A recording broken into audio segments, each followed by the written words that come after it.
שלום וברוכים השבים לערוץ היוטיוב שלי. אני בר הדדי ואני מאמנת להתמודדות עם חרדה, דיכאון, דה-פרסונליזציה ודה-ריאליזציה.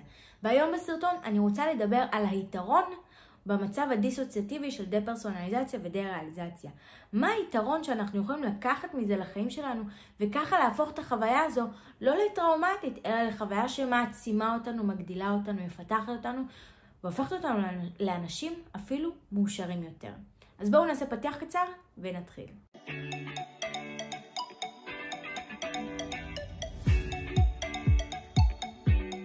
מצב של דה-פרסונליזציה ודה-ריאליזציה, אלו הם מצבים דיסוציאטיביים שמי שחווה אותם בדרך כלל מרגיש סבל, מרגיש שהוא איבד את החיים שלו.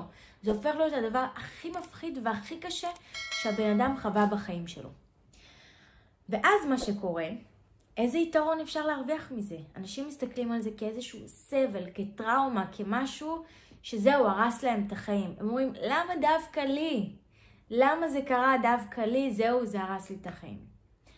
אז יש יתרון במצב דיסוציאטיבי, וברגע שמנצלים את היתרון, אז גם פתאום מרגישים הרבה יותר הקלה לגבי המצב, וזה עוזר לצאת מזה לגמרי. זה חלק מהתהליך שיכול מאוד לעזור לצאת מזה לגמרי, כי ברגע שהחוויה של הניתוק הופכת להיות טראומטית, אז קשה לשחרר ממנה וקשה להפסיק לחשוב עליה. ואז נשארים אצל אנשים כל מיני תקסים כאלו שהם בודקים, שואלים את עצמם שאלות, אני פה, אני לא פה, אני רואה טוב, וכל מיני בדיקות כאלה כדי לבדוק האם הבן אדם נמצא בתוך התחושה של הניתוק או לא.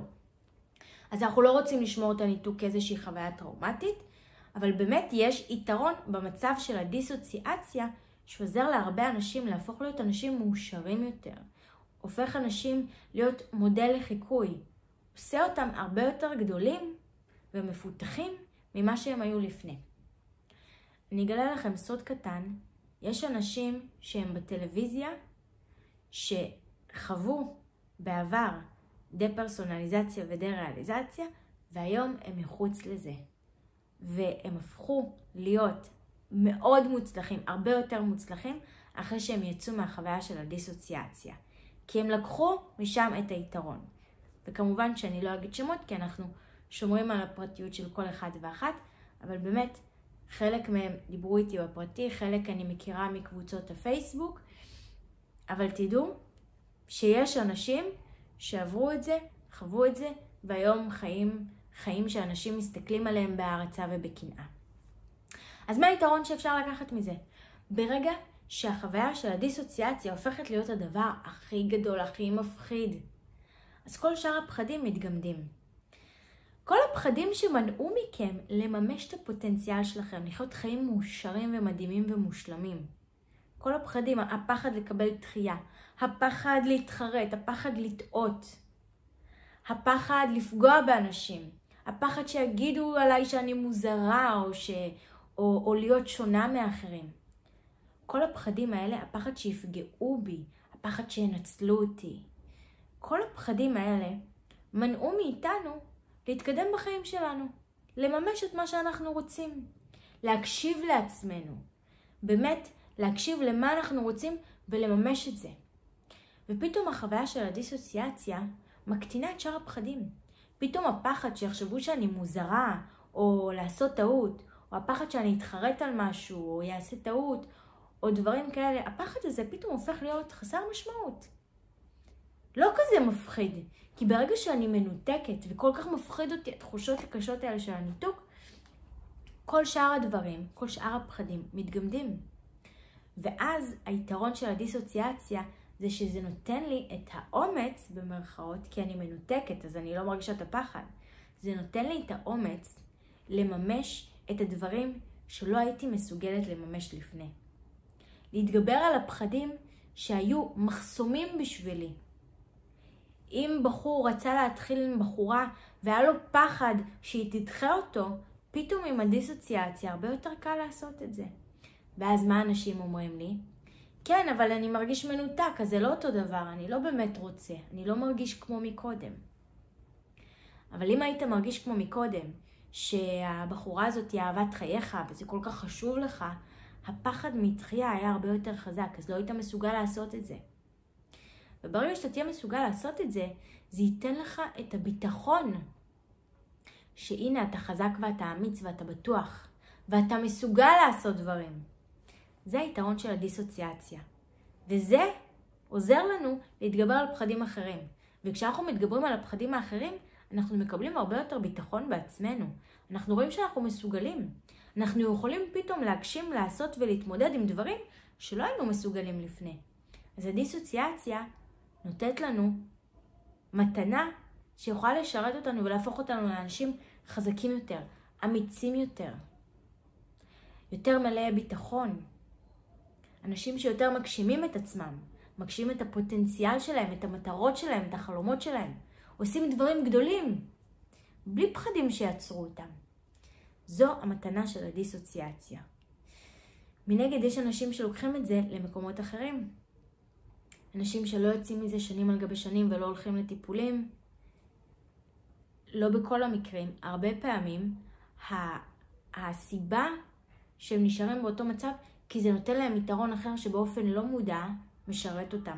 היתרון שזה יכול לתת לחלק מהאנשים זה שאני יכולה להיכנס למנוחה אינסופית, ואני לא צריכה לקחת על עצמי שום אחריות, אני לא צריכה לעבוד, אני לא צריכה לצאת, לא צריכה לדאוג לעצמי, לא צריכה לעשות שום דבר, כי אני בעצם במצב שאני לא מסוגלת. ואז זה נותן לאנשים איזושהי מנוחה אינסופית. הם לא צריכים לעשות כלום, יכולים כל הזמן לנוח, להישאר בבית, לעשות את הדברים שהם אוהבים, לא לצאת לעבוד וכו'. אז יש אנשים שנשארים במצב הזה כי זה משרת אותם, עוד פעם, זה באופן לא מודע. אף בן אדם לא בוחר באופן מודע לסבול מהדבר הזה ולהישאר במצב הדיסוציאטיבי, וכמובן שזה גם לא כולם, אז גם אם אתם סובלים מזה במשך שנים, זה לא אומר שזה בגלל שבאופן לא מודע אתם רוצים להישאר בזה. יש אנשים שיש להם התנגדות פנימית ללכת לטיפול, הם מתנגדים לטפל בזה, הם מתנגדים להאמין, להבין, לקבל את זה שיש לזה פתרון ויש לזה טיפול וצריך פשוט ללכת ולטפל בזה. הם מתנגדים לכל דבר כזה, ובמקביל הם גם לא לוקחים שום אחריות על החיים שלהם, הם לא דואגים לעצמם, הם לא מפתחים את עצמם, הם נהנים יותר להיות לבד, לנוח. אז בעצם המצב הזה נותן להם משהו שהם רצו בבפנים שלהם. הם רצו את השקט, ההתבודדות, את החוסר אחריות, חוסר דאגה.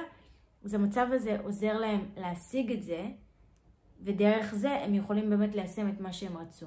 לכן הם לא תמיד ילכו לטיפול, ואם הם ילכו לטיפול, הם בדרך כלל ממש יתעקשו להגיד שאין לזה פתרון, כי הם עדיין לא מוכנים לצאת מהמצב הזה, כי אם הם יצאו מהמצב הזה, אז הם כנראה גם יצטרכו לוותר על החיים שהם חיו עד עכשיו, שבעצם זה חיים חסרי דאגות, חסרי אחריות, הם במצב שהם כאילו לא מסוגלים לעשות כלום, אז הם פטורים מכל המשימות של החיים עצמם.